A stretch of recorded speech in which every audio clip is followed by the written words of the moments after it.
there, friends! Rebecca here, the Dragon Librarian from Farmington Community Library, and Cal and I are here today to talk to you about a few more books that we absolutely loved the most from 2025. So we're almost through the end of January, right? We're like right at the cusp between January and February. And yes, I am still talking about all the best books that I read last year, because I read a lot of books, okay? And it was really hard to narrow them all down. So it was really fun to be able to break them into groups, like genre groups. We've talked about romance, we've talked about thrillers, we've talked about literary fiction. But I saved the best for last, at least for me, because my favorite genre is fantasy and sci-fi. I love fantasy so much. It's what got me into reading, it's what I read the most of, and so being able to pick the books that I loved most from that particular genre was so much fun. It's always so much fun. And as usual, I couldn't narrow it down to 5. So it's the top 5, actually 7, best fantasy / sci-fi books that I read last year. Now again, this is a very subjective opinion, right? This is just, I read a lot of books. These are the ones I personally loved the best. There are probably books that I'm going to talk about that you're like, I didn't think that was the best, or I cannot believe you didn't talk about this book or this book. Tell me in the comments. I want to know all about your favorite fantasy and sci-fi books, and even horror books too, because I'm saying fantasy and sci-fi, but really what we're talking about today is the speculative fiction umbrella, which is basically the big umbrella that encompasses fantasy, sci-fi, and horror, which a lot of places and organizations combine those three together into speculative fiction. So that's what we're going to be talking about today. My top 5, 7 of the best fantasy and sci-fi. I really couldn't get it down past 7, guys. I'm sorry. I tried to get it to 5, couldn't happen. We're going to go with 7. Don't judge me for it. All right. So at number 7, this is a book I read at the very, very end of the year, and I had to put it on this list because I loved it so much. When the Wolf Comes Home by Nat Cassidy. Now, Nat Cassidy is not an author that I was super familiar with, but a really, really good friend of mine, Scott, recommended this book and said it was his favorite book of the year. And I really value his opinion, so I hastily grabbed it and I was like, all right, I need to read this book immediately. And I'm obsessed. So this is a horror book, and this is definitely horror, like straight horror. There are some grisly scenes in this book. I think they're all perfect, and they work really, really well with this story. But if you are a person that gets a little squeamish with stuff like that, you might have to just read with caution. The thing that's really amazing about this book is that it's horror first and foremost, but it's a lot of other things as well. Particularly, it has some dashes of science fiction in it. It's got some good literary fiction themes in it as well. It also has some really great character development, and for a book that was barely 300 pages, it did a really, really excellent job with this. I am very eager to go back and read some of Nat Cassidy's other work, because this book was phenomenal. So this is a very simple story, or so it seems, about a young woman who comes across this boy one night who is shaking, he's afraid, he's terrified, he's on the run, he's running from his father because his father is a quote-unquote monster. So she takes the boy under her wing and they make a run for it, because she sees firsthand right from the get-go the type of monster, and you can probably guess, like, okay, when the wolf comes home, right? You can guess what kind of monster it is, and he leaves all kinds of chaos and carnage in his wake as he's hunting down his son. That is a very, very vague summary of this book, because one of the things that makes this book so special is how much more there is to the story. And you have to read it to find out. I cannot tell you any more about it other than it is so, so, so worth your time. This book also deals with a lot of great themes about grief and abandonment, which I was not expecting, and it hit me really hard. And again, this was a book that I really needed when it came into my life. Like, sometimes books are just like that, right? Sometimes they just come into your life exactly when you need them. And the main character's father had just died, and she's dealing with the grief of that, but they had been estranged, like he had left their family when she was young, so she's been dealing with these feelings of abandonment her whole life, and now dealing with grief on top of that. And this book is just really special. I think even if you're not a horror fan necessarily, there's a lot to love here, and I would definitely give it a shot. When the Wolf Comes Home. Number 7. All right, number 6. Swordheart by T. Kingfisher. I knew this book was going to end up in my top favorite books when I read it last year, because it's almost a perfect fantasy book. I think it's a really great book for people who are not generally into fantasy. Like, if you're not a diehard fantasy fan, I think this is a book that you would really love. But then I also think that diehard fantasy fans would love it too. T. Kingfisher has written a lot of stuff. She has a huge backlog of things that I'm not sure if it was self-published or indie published, that are now all being traditionally published. So she's constantly has a slew of books coming out. I've read like 95% of what she's written. I love all of it. I've never read anything by her that I didn't like. In fact, I want to say 3 books by her just this year. This is my favorite. I think this might be my favorite of all the stuff she writes, because it's just so good. So this is a book that has to do with a quest. It has a little bit of romance in it, but it also has to do with friendship, and it's just fantastic. So it's basically about this young woman who is,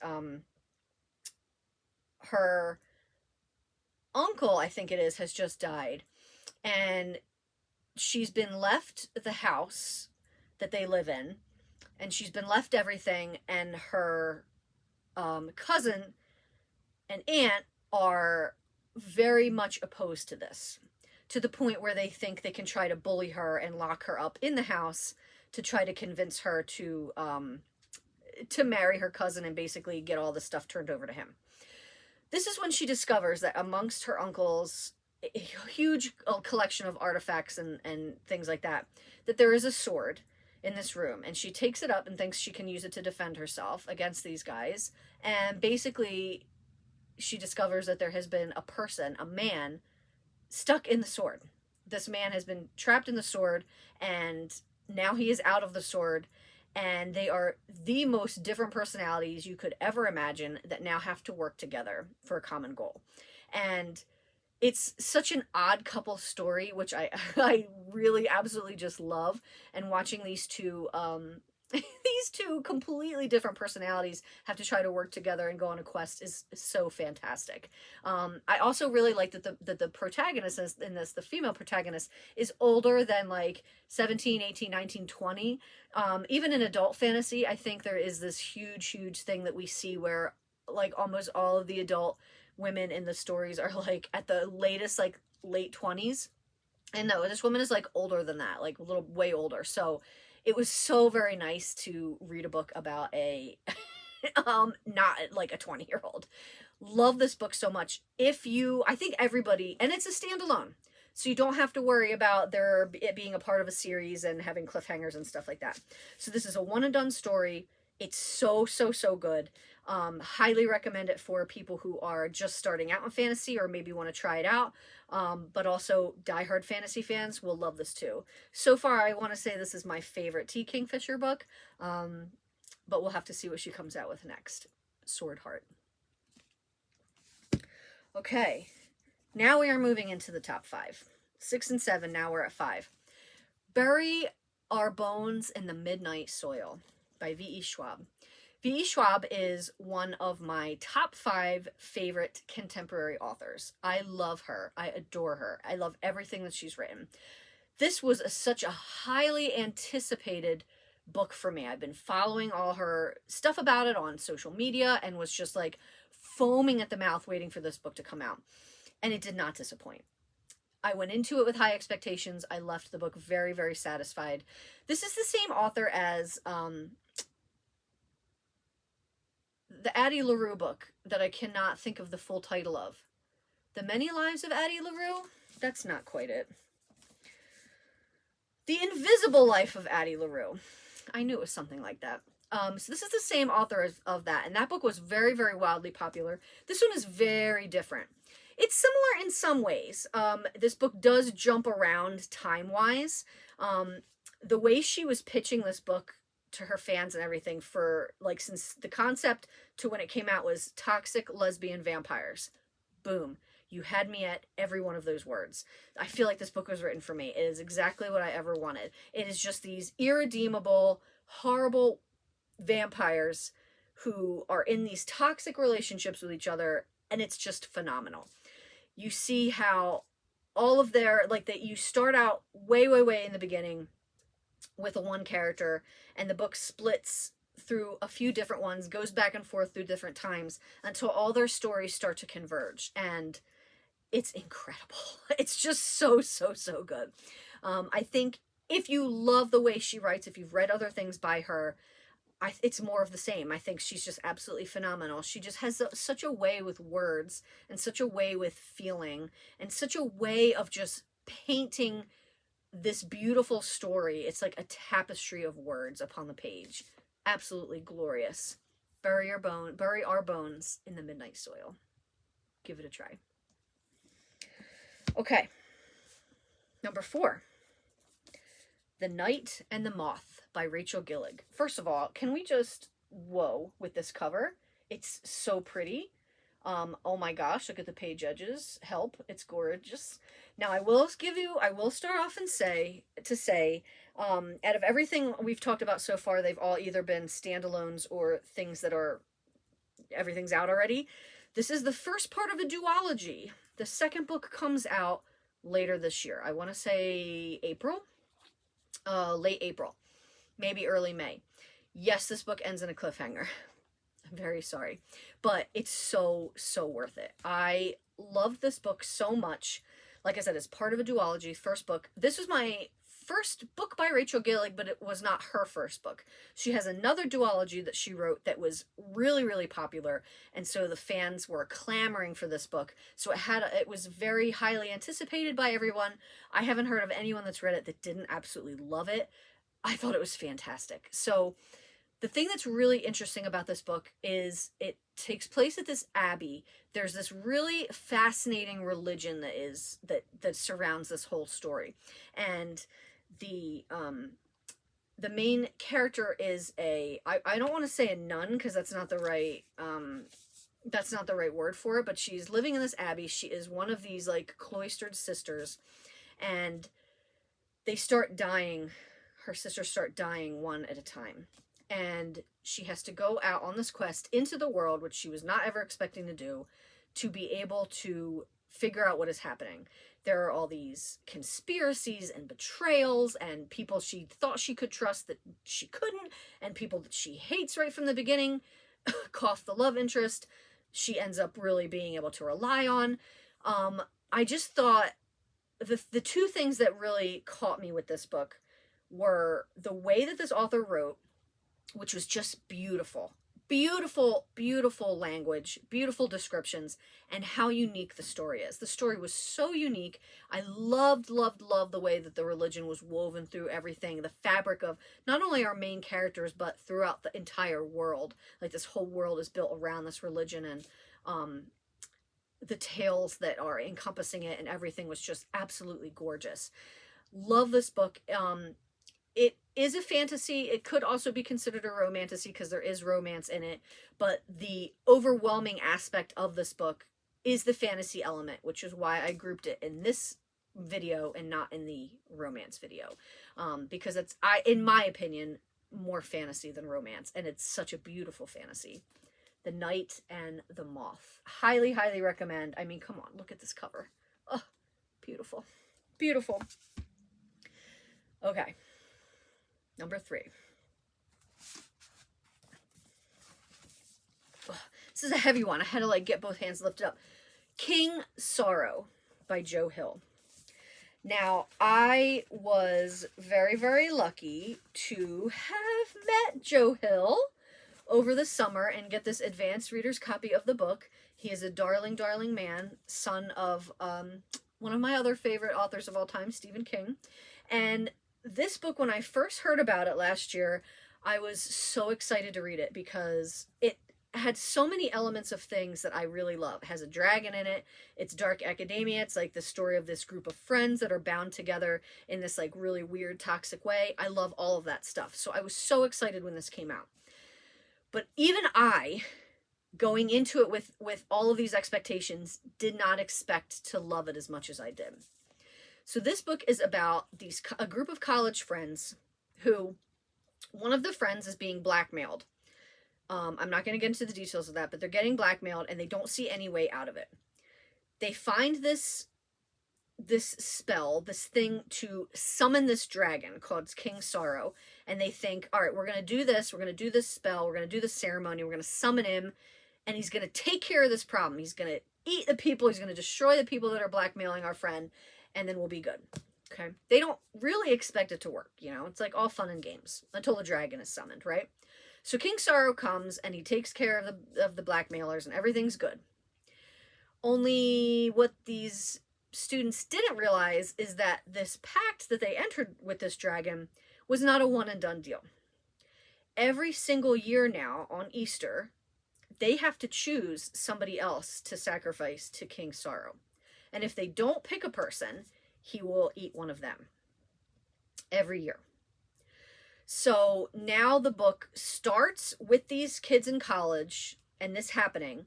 And the story, yes, it's a very long book, goes throughout the years and the toll that this pact puts on not only each of them as individuals, but together as friends. And you start to watch this really amazing group of friends that are really strong start to come apart at the seams with themselves and with each other. And that was so fascinating to watch. Yes, I loved the dragon aspect of this, obviously, but watching these characters and just learning everything about them and knowing them so well and watching them through the years have to go through this year after year was mesmerizing. I could not put this book down. I absolutely loved it. One of the things that I love best about Stephen King is his ability to create characters that are so remarkably flawed, but you're still rooting for them. Deep, complicated characters. And Joe Hill, especially with this book, demonstrates the same ability. I loved these characters so much, even when they were at their worst, because they were just incredible. I know this is a commitment. I know it's a lot of pages. Is it over 800? Yeah, it's 850-ish pages. That's okay. You have to read it. I guarantee you, you will not regret it. It's so, so, so good. King Sorrow. All right. We're down to the last two. Now, I have to tell you something about these last two. My number one book is a book that I actually finished way at the end of the year. I finished it in late December. The reason why I don't do these videos before the new year starts is because I'm reading up until, obviously, the new year starts. And I never know if I'm going to come across something that's going to throw everything in disarray. And that's what happened. My number two book was in the first place spot for the entire year until about a week before the end of the year, when I read my number one book and was like, this is it. So the number two book is Dungeon Crawler Carl by Matt Dinniman. I cannot tell you enough about this series and how much I absolutely love it. I have recommended it to so many adults and teens and just, well, older teens, let's just say that. And everybody, this series is fantastic. I think if you have any knowledge of like gaming, like RPG games or video games, I think you will get an added delight out of this, but I don't think it's necessary. There's a lot of elements in this book that take from those sorts of things, but you don't have to really know anything about it to love and enjoy this series. So I'm going to talk about the first book, but I'm really talking about this series, okay? There are, I want to say, 7 books out right now. The 8th book is coming out this late April, early May. It might be the last book in the series. I don't know that for sure yet. There's only right now scheduled to be 8 total, but there might be more. But as of right now, there are 7. And they get bigger and bigger as the series progresses. Like, the first book is not too bad, but I want to say book 7 is like 700 pages, something like that. So what is this book about? This book is about the end of the world. Yeah, it's about the end of the world. So basically, the world has ended. And intergalactic corporations have taken over the Earth, and they have given humans a choice. They can either fend for themselves on the surface, or they can enter these dungeons. And basically, these dungeons are a worldwide TV series, reality TV series, where dungeon runners go up against all these different antagonists and boss fights and obstacles and each other. And as they progress deeper into the dungeon, all kinds of different things happen, but it's basically survival. Like, they have to survive. And our main character is Carl, who ended up being outside when the apocalypse happened, trying to get his ex-girlfriend's cat out of a tree, and then everything was destroyed. So he's now with this cat in his boxers, going down into this dungeon to try to survive. That might not sound very funny, but I have to tell you that this series is one of the funniest things, hands down, I have ever read in my entire life. If you are in need of a good laugh, especially as the books progress, the first book is a lot of just setting the mood, getting the characters straight, setting up all the information that you need to get going. And the rest of the series just gets funnier and funnier and more intense and more incredible as it goes. Because the cat, Princess Donut, is the best character ever. She gains the ability to speak, and she is just amazing. Princess Donut is one of the best characters in the world. If you do like video games and RPGs, I guarantee that you will love this book. Even if you don't, though, you're still gonna love this book. There's so much to love here, and this author does a lot with talking about like consumerism and corporations and, you know, little people being ground under the foot of, you know, the government and corporations and stuff like that. So it's not all fun and games, but it's amazing. And as the books progress, there's more characters that get added to it. Some of my favorite characters appear later on in the series. I highly recommend this series. I can't recommend it enough. Like, for people who are like, I don't really know about the sci-fi genre. Like, I'm like, you need this immediately. Best. It's just so good. Dungeon Crawler Carl. Okay, so you saw my excitement talking about that book. What could have possibly taken that out of the #1 spot? The Everlasting by Alix Harrow. Now, this might just be like a personal thing for me. I mean, maybe generally speaking, Dungeon Crawler Carl is technically better than this, but there was something about this book that I loved so much that I'm actually this year going to go through my top 5 books of all time and see if I can replace one of those books with this, because I loved it that much. It might unseat one of my top 5 of all time books.